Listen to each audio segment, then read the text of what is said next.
Assalamualaikum warahmatullahi wabarakatuh.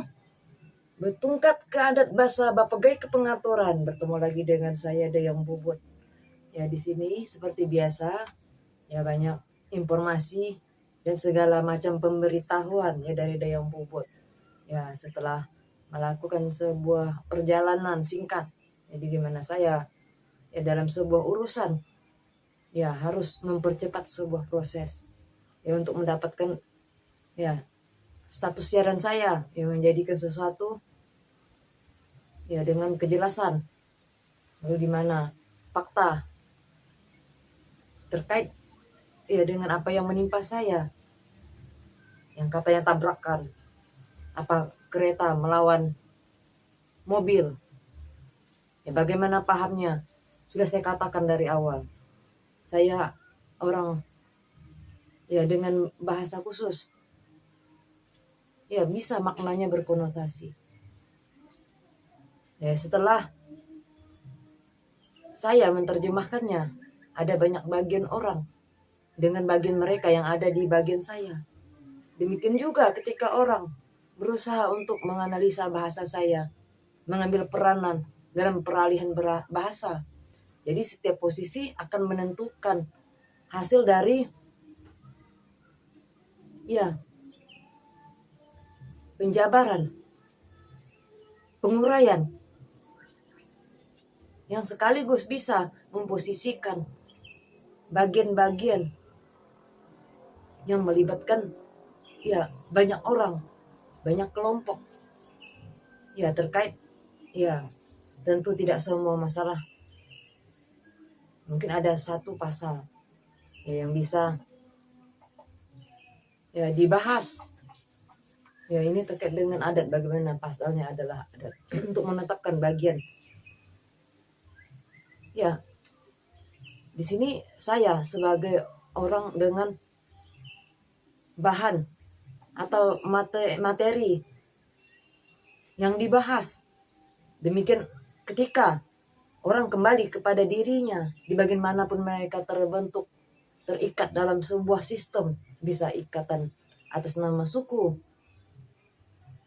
Lalu di mana bagiannya apa ketika saya menyebut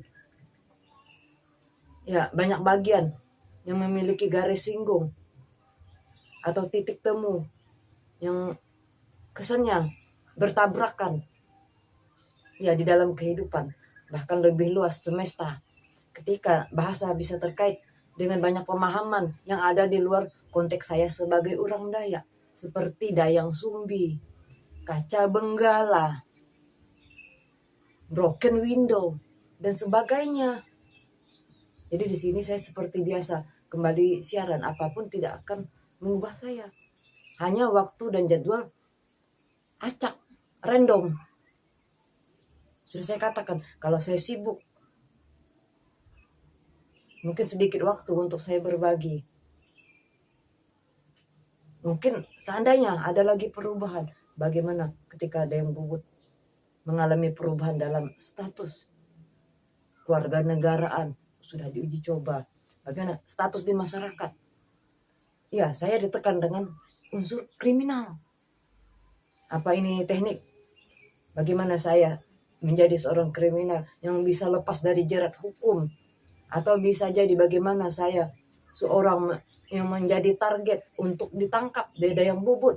Ada yang menginginkan kepala Anda dengan menekan Anda kepemilikan sabu seberat 5 kilo. Ya, saya berpikir juga 5 kilo sabu apa bisa setara dengan emas sebesar kelapa kata saya. Jadi pembicaraan itu terpotong jauh. Ini hanya sesuatu yang diarahkan untuk mengarah siapa sebenarnya target. Apakah maaf ngomong hanya menargetkan bandar yang bukan bandar. Bagaimana cara untuk menyeret saya ke tiang gantungan katanya. Jadi di sini yang pada akhirnya ya ada pemutaran balik fakta. Katanya sabunya arti, candunya arti. Sudah saya katakan, saya sudah mengkonsumsi.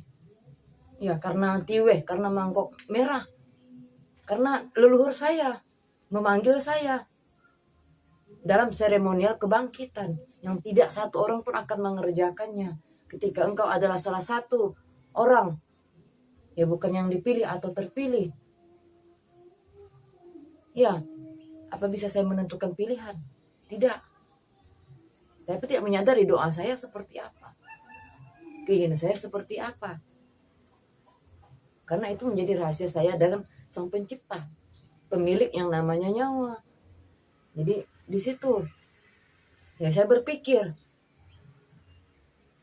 ya apa keadaan ini membuat saya bisa terhubung dengan banyak. Tapi di tahap ini saya menjadi target yang ingin ditangkap. Apa ini bentuk kerjasama untuk melumpuhkan? Seandainya saya memiliki kapasitas, memiliki pengikut yang bersifat bayangan, yang bersifat rahasia, ya sebuah kekuatan besar. Jadi saya hanya berharap banyak tokoh dari seluruh subdaya menyadari akan hal ini. Saya tidak memprovokasi. Ketika saya jadi seperti ini, penyebabnya karena apa? Nanti banyak penghinaan, banyak orang di Kalimantan, khususnya Kalimantan Barat, jadi panglima. Jadi ini dayangnya cuma satu. Jadi sedikit orang yang akan dihinakan. Ya mungkin karena kehadiran saya. Jadi lebih sedikit memprioritaskan wanita akan menjadi target yang akan dihancurkan secara kenyataan. Karena saya nyata. Saya sudah bekerja secara nyata, secara wujud sekarang. Cuma sekarang Mangkok Merah sudah mengklaim sehancur-hancurnya. Seandainya saya menjadi target yang ingin dihancurkan, saya tidak akan lepas dari Panglima Tambak Baya, Mangkok Merah. Apa? Ini cara untuk menghentikan dengan menutup mulut atas mulut bawah. Ya ketika siarannya di dalam otak, di dalam intelektualitas, di dalam spiritualitas, tapi nyata sindrom manusia akan menimpa seluruh Kalimantan. Jadi tidak ada antisipasi, tidak ada vaksin. Memang berbeda dengan Wuhan. Ketika terjadi transformasi data seluruh Borneo, ya karena perusahaan Beijing ya, lalu akan menyamper lagi, memetakan lahan-lahan yang memiliki tambang dari boksit sampai batu bara dan sebagainya untuk diurus. Seperti kebanyakan yang sudah menunjukkan hasil bahwa Kalimantan dikuras, suku cadangnya dibongkar sebelum melakukan operasi. Ya, sebelum melakukan operasi kenyataan, operasi lapangan, atau bisa jadi realisasi di banyak bagian. Bagaimana tempatannya? Apa mau terus dijajah?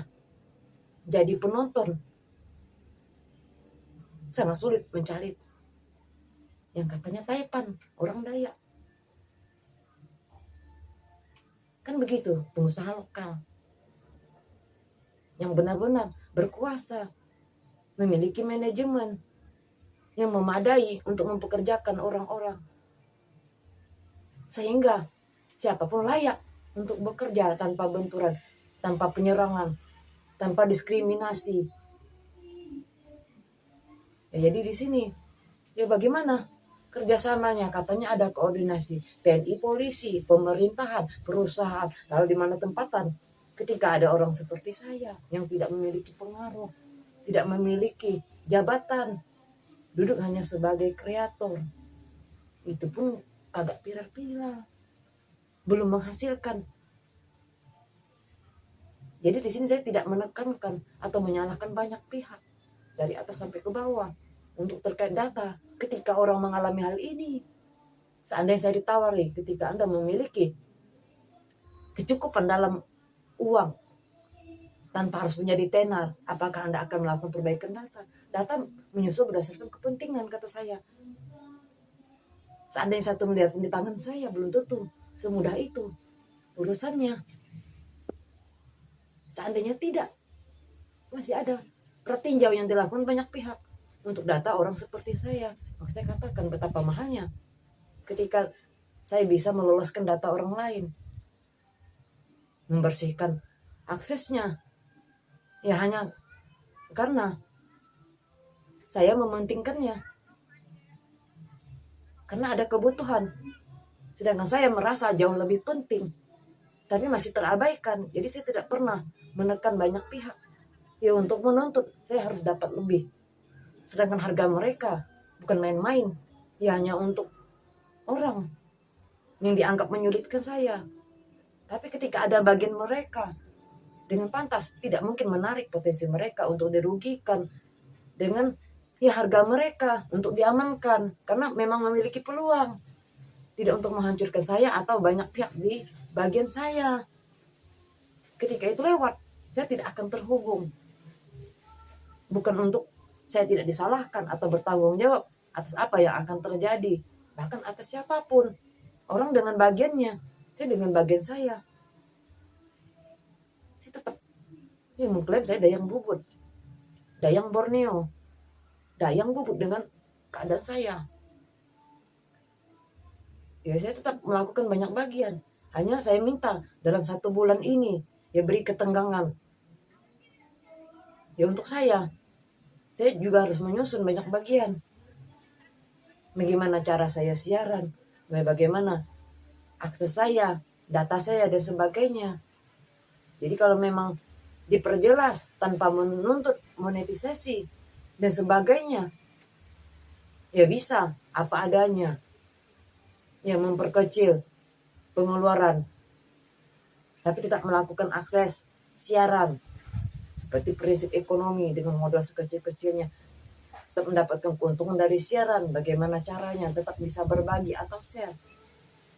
Jadi saya tidak merasa saya dituntut untuk saya bisa, untuk saya hebat. Tapi ketika saya layak untuk berbagi, maka dengan potensi apapun saya tetap akan bekerja ya dengan bagian saya. Jadi di sini di mana tahap ini saya sudah bersama banyak orang. Bagaimana tanggapan tentang kebakaran hutan, bagaimana keadaan alam Borneo, bagaimana keseimbangan, bagaimana ke depannya untuk keadaan yang dibahas tidak mungkin di sini.